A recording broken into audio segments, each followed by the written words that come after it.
John Davison Rockefeller was born on a warm day in July in the year 1839 in a small farming region of upstate New York. His childhood was shaped by the constant movement of his family and the unusual behavior of his father, who traveled from place to place selling miracle tonics and looking for new opportunities. His father was unpredictable and often absent, but he taught young John certain lessons about boldness and confidence, even if those lessons were not always noble. From his mother, however, Rockefeller learned something far more important. She taught him thrift, discipline, patience, and deep faith. She taught him that consistency mattered more than charm and that careful work achieved more than dramatic gestures. These teachings remained with Rockefeller for the rest of his life and guided him through every major decision. As a young boy, Rockefeller displayed a serious nature and a remarkable fascination with numbers and organization. He enjoyed recording details of his small earnings in a notebook, and he loved any opportunity to engage in trade. He raised chickens and sold their eggs. He lent small amounts of money to neighbors and charged modest interest. He helped local farmers with chores and saved every coin that came his way. He did not spend impulsively. He studied what he earned and treated each cent with respect. Even at a young age, he understood the power of steady accumulation. While other boys his age chased excitement, Rockefeller was building habits that would eventually make him one of the most influential figures in economic history. When Rockefeller turned a teenager, his family moved to Cleveland in the state of Ohio. This new environment provided opportunity and structure.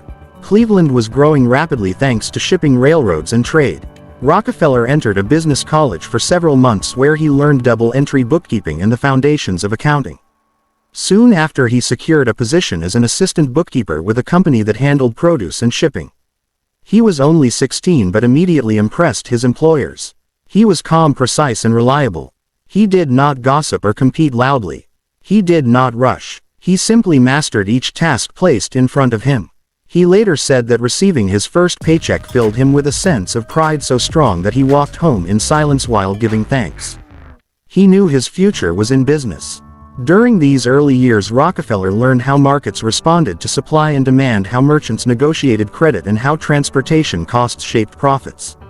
He observed how some men won fortunes not through luck but through discipline and careful calculation. He also watched many fail because they acted impulsively or spent more than they earned. Rockefeller studied every detail. He analyzed patterns. He believed that every decision must be supported by facts, not emotion. This analytical mindset shaped his business philosophy for the rest of his life. By the age of 20, Rockefeller entered a partnership dealing in grain and produce. He managed accounts, negotiated shipments, and handled contracts. His reputation grew. People described him as serious and trustworthy. He refused to engage in speculation, and he hated debt that could not be repaid. Around this time, the discovery of oil in Pennsylvania began transforming the American economy.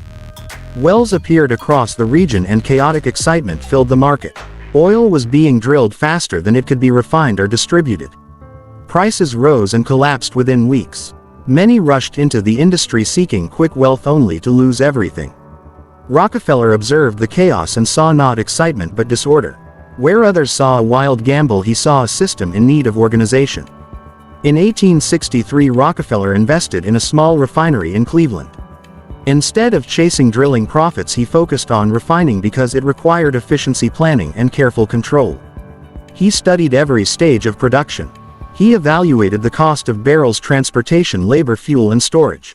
He searched for ways to reduce waste and increase output. He reinvested profits into expanding equipment and improving technology. His facility soon became one of the most efficient in the region. Rockefeller understood that the future of oil would belong to those who could deliver high-quality products at consistently lower prices. By 1870, Rockefeller formed the Standard Oil Company with several trusted partners. This company would grow into one of the most powerful industrial organizations in history. Rockefeller believed that competition should push companies toward efficiency, but he also believed that endless rivalry created waste. He wanted a unified structure that produced oil products with reliable quality and affordable prices for every customer. To achieve this, he organized transportation, contract storage systems, and marketing networks. He aimed to eliminate duplication and improve every link in the chain. As Standard Oil grew, it bought refineries that were willing to sell and outperformed those that resisted. Many competitors eventually chose to join Standard Oil because they could not match its scale or efficiency. Standard Oil soon controlled a large share of refining in the United States. The company introduced methods of quality control previously unseen in the industry. Its standardized production improved safety and created innovations in byproducts that made new industries possible. It also lowered the cost of kerosene dramatically, making lighting affordable for millions of families.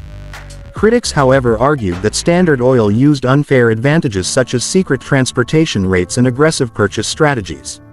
Supporters responded that the company provided superior service and made energy accessible at historically low prices. This debate became one of the central discussions in the development of modern antitrust policy. During the later years of the 19th century, Standard Oil expanded through pipelines, tank cars, distribution centers, and international markets. Rockefeller no longer managed every detail, but he oversaw general direction, strategy, and finance. He insisted on meticulous reports and reliable managers. He rewarded those who worked hard and removed those who failed to meet expectations. He believed that success required complete focus and total commitment. His style created both admiration and fear, but no one doubted his capacity to organize industry at a scale previously unimaginable. The 20th century brought intense public scrutiny. Many journalists viewed large corporations with suspicion and portrayed Standard Oil as a symbol of excessive power. The United States government eventually filed a major case against the company, claiming that it restricted competition. After lengthy investigation, the Supreme Court ruled in 1911 that Standard Oil must be separated into several independent companies. Though this was considered a defeat for Rockefeller, it brought him even more wealth. He owned stock in each of the new companies, and many of them grew rapidly in value.